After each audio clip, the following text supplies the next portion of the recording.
एक सच आपको समझना पड़ेगा। मार्केट डजंट केयर कि आप कौन है, आपका नाम क्या है, आपका स्टेटस क्या है, आप दिखते हैं कैसे, आपके कितने गाड़ियां हैं, आप कहाँ पे काम करते हैं। ट्रेडिंग में बिलियनियर्स भी रोड पर आ जाते हैं, पर कुछ लोग ऐसे हैं जिनके पास कुछ नहीं होता और एक दिन राजा भी बन जाते हैं। सबका स्टार्टिंग पॉइंट अलग अलग होता है, बट हम सब एक ही गोल के पीछे भागते रहते हैं, वो है प्रॉफिट्स। इसमें लक का कुछ काम नहीं है। अगर आपके पास स्किल है तो मार्केट डेफिनेटली आपको पे करेगा। आज के इस वीडियो में I am going to break down एक वेव एनालिस्ट के साइकोलॉजिकल फेजेस क्या क्या होते हैं, straight from my own experience. So let's get into it.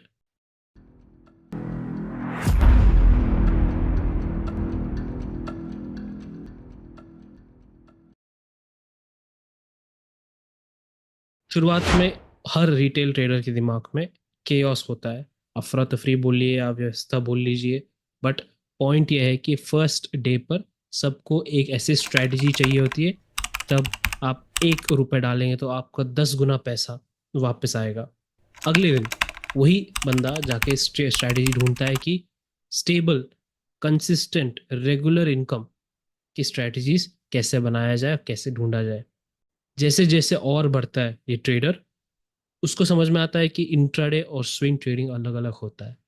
अब एक नया कंफ्यूजन आता है दिमाग में कि मुझे इन दोनों में से सबसे ज्यादा पैसा किस में मिलेगा। सो रिटेल ट्रेडर दोनों ट्राई करता है। काफी कुछ ट्राई करने के बाद, इंडिकेटर स्ट्रेटजीज ट्राई करने के बाद, एक अचानक से एक मोटिवेशनल वीडियो आ जाता है जिसमें ये कहता है कि तुम्हारा रियल प्रॉब्लम है ओवर ट्रेडिंग। तो अब रिटेलर वही चीज को, अपना डेली रिस्क, वीकली रिस्क और कितने ट्रेड लेने हैं, उसको चेंज करके वापस वही चीज वापस स्टार्ट करता है, सेम स्ट्रेटजीज।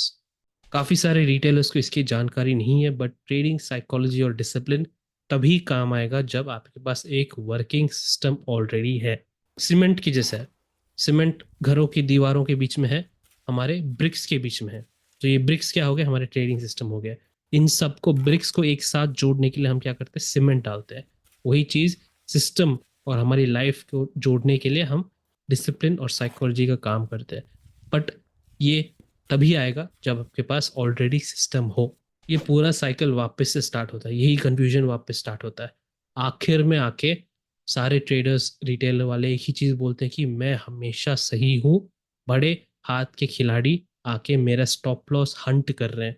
ये एक विक्टिम मेंटालिटी है, जहाँ पे ऑलमोस्ट 80% ट्रेडर्स अटक जाते हैं पूरे लाइफ में।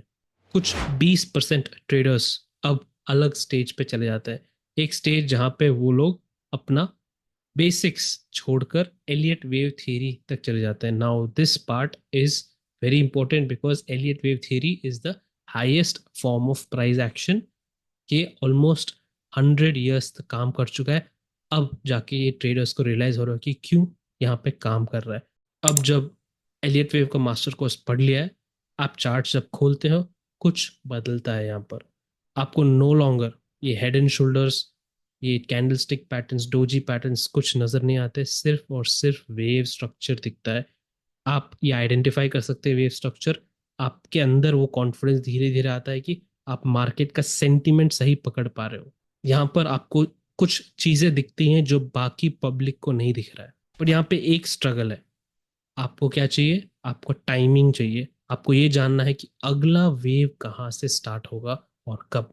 Now last 10% retail traders reach this advance concept space, जहां पर आपका साइकोलॉजी ऑलरेडी बदल चुका है। आपने अभी बेसिक्स और इंटरमीडिएट पढ़ लिया है, आपको मार्केट स्ट्रक्चर समझना आसान हो गया है विथ कॉन्फिडेंस। इस फेज में आपका पूरा का पूरा ध्यान कहाँ पे शिफ्ट होता है, कंफर्मेशन और एक्यूरेसी पर। कुछ इंडिकेटर्स हैं जो आप डाल के पैटर्न समझते हैं, मल्टीपल टाइम फ्रेम एनालिसिस करते हैं, मार्केट रिवर्सल्स, और मोस्ट इम्पोर्टेंटली एक वेव ट्रेडर की सोच कैसे होनी चाहिए वो सीखते हैं।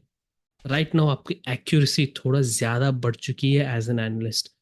अगला एक स्टेप जहाँ पे आपने याद रहेगा, आपको ये सवाल था कि अगला वेव कब स्टार्ट होगा।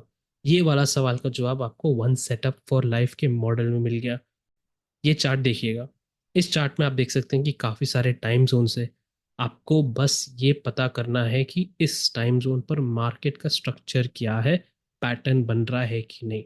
ये मॉडल से आपको टाइमिंग वाला जो सवाल था आपका, उसकी क्लैरिटी मिल जाएगी। सो व्हाट नेक्स्ट, अगला क्या है? और आगे ज़्यादा आपको पढ़ने की ज़रूरत नहीं है। फ्रॉम हियर आपका रेगुलर प्रैक्टिस जो होता है वो स्टार्ट होता है, और अपना जो भी पढ़ा है आपने उसको और ज़्यादा प्रैक्टिस कंटिन्यूशन करना पड़ेगा।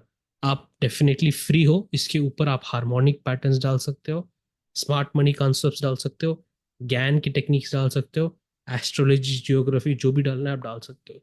बट ये समझिएगा कि आपका core ability to read market is now complete. But this is not the last phase. एक फाइनल फेज है जहां पे only 1% of the retail reach. ये है फेज जिसका नाम है inner peace. This is the ultimate state. But ये पीस जो है सिर्फ ज्ञान से नहीं आएगा, it comes through practice and emotional maturity.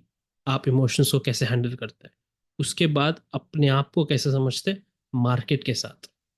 ये काफ़ी टाइम लगता है, सालों लगता है, बट आपको लास्ट में ही समझ में आता है कि कोई फैंसी फैंसी स्ट्रैटेजी नहीं चलेगी मेरे लिए। मुझे बस एक सिंपल सेटअप चाहिए जो मुझे समझ में आता है, जो मुझे मेरे स्टाइल को सूट करता है। उस स्ट्रैटेजी, उस पैटर्न के लिए मुझे बस वेट करना है और रिपीट होते जाएगा। अब एडवांस कॉन्सेप्ट्स के सॉलिड फाउंडेशन के साथ आपको मार्केट में वेव स्ट्रक्चर और समय के बारे में कुछ जानकारी है। रिवर्सल कैसे समझते हैं वो आपको पता है, कंटिन्यूएशन कैसे समझना है वो आपको पता है। अभी आपको न्यूज़, वीकेंड्स, वॉलेटिलिटी, इससे आप कोई शेक नहीं होंगे, आप डरेंगे नहीं। आपको पता है कि सच क्या है। सच ये है कि मार्केट में हमेशा एक पैटर्न बनता है। ये मिस हो गया, नो प्रॉब्लम, स्टे फोकस्ड, अगला वाला अभी आ रहा है। This is inner peace. This is when the real journey begins. यहाँ से आपको बस डिसिप्लिन की जरूरत है। डेली आपको काम करना है, अपने सेटअप ढूंढना है और अपने सेटअप के लिए वेट करना है। ये सब एनालिसिस समझने के बाद how to develop psychology and become a wave trader, इसके बारे में हम अगले पार्ट में बात करेंगे। Until then take care and be safe.